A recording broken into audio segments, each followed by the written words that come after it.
happy Monday morning. It is the 24th of November. I had to think long and hard about that because I was really tempted to say the 24th of December, but we're not quite there yet, although we do jump into Advent this coming Sunday. But today is all about Sunday into Monday, so we hope and pray that your week is getting off to a good start. As we reflect on what we talked about last night from Psalm 107, let the redeemed of the Lord tell their story. And the main question being, what is the story of your story?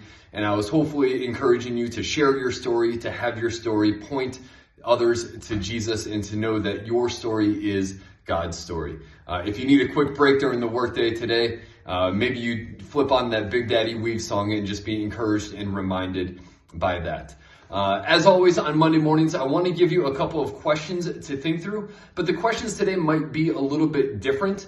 As I was even just kind of thinking about this right now, I kind of want them to be upward and inward and outward.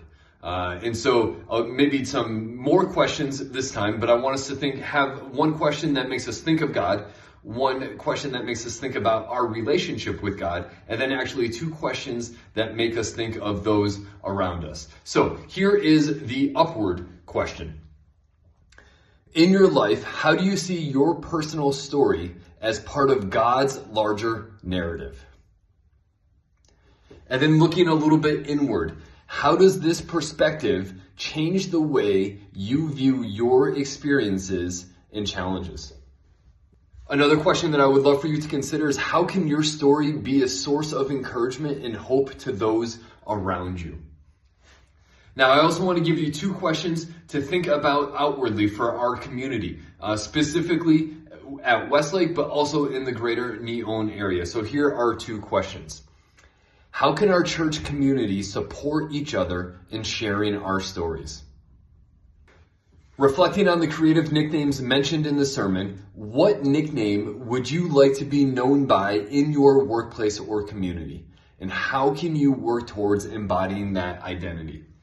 You know, if I could give you a challenge, I would encourage you to share that nickname with someone from church, maybe myself or an elder or just a friend that you have. What is that nickname that you want to be known at your place of work, in your neighborhood, in your house, wherever it may be? All right, we hope that you have a great and blessed week. We look forward to seeing you throughout the week and coming again on Sunday.